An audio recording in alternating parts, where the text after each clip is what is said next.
సుమన్ టీవీలో మీ personal and business promotions కోసం కింది నెంబర్కి కాంటాక్ట్ చేయండి. భద్రాచలం జల దిగ్బంధమైంది. బుధవారం తెల్లవారుజాము నుంచి ఉదయం వరకు 6.8 సెంటీమీటర్ల వర్షం కురవడంతో డ్రైన్లు పొంగిపొర్లాయి. సీతారామచంద్రస్వామి ఆలయ పడమర మెట్ల మార్గం గుండా భక్తులు వెళ్లలేకపోయారు. ఈ వైపు నడుంలోతు నీళ్లు చేరడంతో రాకపోకలు నిలిచిపోయాయి. అన్నదాత సత్రానికి ఇరువైపులా నీరు చుట్టుముట్టి లోనికి చేరింది. విస్తా కాంప్లెక్స్ వద్ద పెద్ద మడుగు ఏర్పడడంతో ఆ వైపు భక్తులకు ప్రవేశం లేకుండా పోయింది. కొత్త కాలనీ వైపున ఇదే పరిస్థితి ఏర్పడింది. వరద నీరు ఇళ్లలోకి చేరడంతో స్థానికులు ఆందోళనకు గురయ్యారు.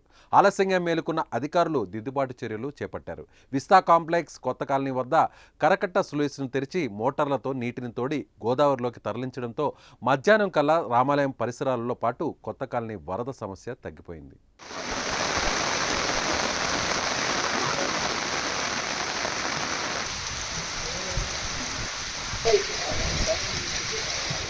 సీతారామచంద్రస్వామి ఆలయ సమీపంలో గుట్టపై ఉన్న 100 ఏళ్ల కట్టడం కుసుమ హర్నాథ్ బాబా ఆలయ కళ్యాణ మండపం అడుగు భాగంలో నానిపోయి మట్టి జారింది. అసలే దెబ్బతిని ఉన్న మండపం పునాది రాళ్లు జారిపడడంతో ఏ క్షణంలో అయినా ఇది కూలుతుందన్న ఆందోళన నెలకొనింది స్థానికుల్లో. పరిస్థితిని పరిశీలించిన ఆర్డీఓ దామోదరరావు, తహసీల్దార్ శ్రీనివాస్, ఈఓ సుదర్శన్, కలెక్టర్ జితేష్ వి పాటిల్ దృష్టికి తీసుకువెళ్లారు. ఆయన హుటాహుటిన మండపాన్ని పరిశీలించి అన్ని జాగ్రత్తలతో తొలగించాలని ఆదేశించారు.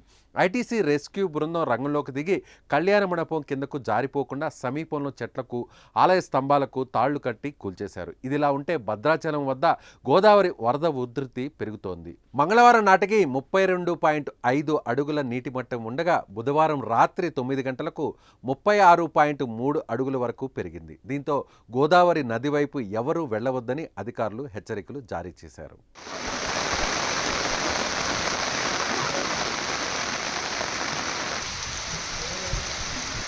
Hey.